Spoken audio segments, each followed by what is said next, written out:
Can a man rob a bank with a spoon, and not just get away with it, but become a national hero?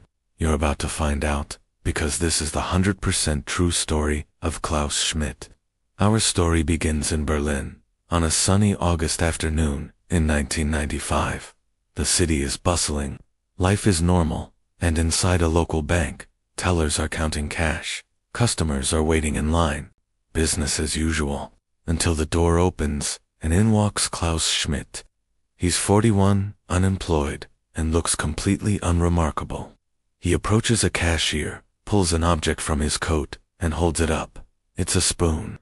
He looks the teller dead in the eye, and calmly says, "This is a robbery. Fill the bag or I'll stab you." The teller freezes. A spoon? Is this a joke? She looks at Klaus's face. It's completely serious. She looks at the spoon. He's holding it like a dagger. In that split second of confusion and fear, her brain doesn't register the absurdity. It registers the threat. A man is demanding money and threatening violence. She quickly stuffs a bag with 100,000 Deutsche Marks, that's about $65,000 today, and slides it across the counter. Klaus takes the bag, thanks her politely, turns around, and walks out the door. Just like that. The entire incident lasts less than 2 minutes. Outside, Klaus doesn't jump into a getaway car. He doesn't speed off on a motorcycle. He hops onto his bicycle and pedals away, disappearing into the midday Berlin traffic. By the time the bank teller snaps out of her shock and raises the alarm, Klaus Schmidt is long gone. When the police arrive, they are, to put it mildly, baffled. The teller recounts the story, her voice still trembling. "He had a weapon," she explains. "What kind of weapon?"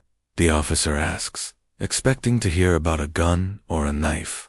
"A spoon," she says. The officers exchange glances. A spoon. They review the security footage, and there it is, clear as day.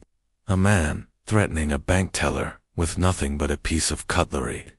He even waves it around a bit, like a little silver sword. The police can't believe what they're seeing. This has to be the most ridiculous robbery in the history of Germany. The manhunt begins, but it's a strange one. How do you issue a bulletin for a man armed with a spoon? The story leaks to the press, and it instantly becomes a sensation. The media dubs him the spoon robber. The public is captivated. Who was this man? Was he a brilliant criminal mastermind, or a complete lunatic? People couldn't decide if it was terrifying or hilarious. The consensus leaned heavily towards hilarious. The police, however, aren't laughing. They're under pressure to catch him, but they have very few leads. The security footage is grainy, and Klaus Schmidt is an expert at being average. He doesn't have a criminal record. He's just a regular guy who one day decided to rob a bank. Weeks turn into months. The trail goes cold. The police start to wonder if they'll ever catch him. Some even speculate the whole thing was an elaborate prank. Nobody could be that audacious. Meanwhile, Klaus is living a quiet life. He hasn't fled the country or gone on a lavish spending spree. He's right there, in Berlin, hiding in plain sight. He uses the money to pay off some debts and live comfortably, but not extravagantly. He knows his face is all over the news, but he remains calm. He's the most famous and most polite criminal in Germany, and nobody even knows his name. He becomes something of a folk hero. In a country known for its efficiency and order, this act of pure, non-violent absurdity struck a chord. He didn't hurt anyone. He just used a spoon and a whole lot of nerve. 5 long months go by. The winter of 1995 sets in. The police have almost given up hope, and then they get a lucky break. An anonymous tip comes in. It points them to a small cafe in the city. The informant says a man matching the robber's description is a regular there. A team of officers is dispatched, not with high expectations, but because they have to follow every lead. They enter the cafe, and there he is, sitting at a small table, enjoying a quiet afternoon. It's Klaus Schmidt. And what is he doing?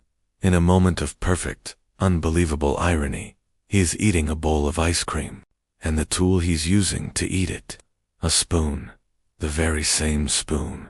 The police approach his table. He looks up, sees their uniforms, and offers a slight, knowing smile. The chase is over. He doesn't resist. He simply puts down his spoon and allows them to cuff him. The great spoon robber was caught, defeated by his love for dessert. Klaus Schmidt's trial is as surreal as the robbery itself. He confesses to everything immediately. His defense is simple. He was desperate. He was unemployed, deeply in debt, and saw no way out. He claims he chose a spoon specifically because he never intended to hurt anyone. He just wanted to create enough confusion to get the money. He even apologized for frightening the bank teller. The judge is faced with a dilemma. On one hand, bank robbery is a serious crime. On the other hand, it was a spoon. The weapon was declared non-threatening by the court, considering his politeness, his lack of violence, and the sheer absurdity of the crime. The judge hands down a surprisingly lenient sentence. Klaus Schmidt is sentenced to just 2 years in prison. He serves his time, and upon his release, he discovers he's a celebrity. People recognize him on the street. They ask for his autograph. They want to hear the story firsthand. He's become a cult hero, a symbol of the little guy fighting the system, albeit in the weirdest way possible. His story became a lesson, not in crime, but in creativity and audacity. It's a reminder that sometimes, the most unexpected tool is the most effective one. So there you have it.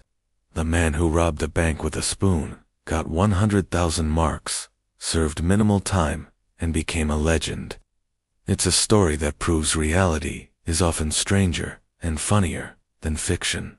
1 spoon, 0 violence, maximum chaos. What do you think? Is this the greatest heist of all time? Let me know in the comments below.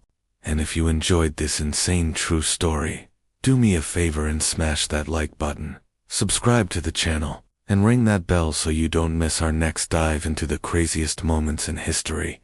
Thanks for watching, and I'll see you in the next one.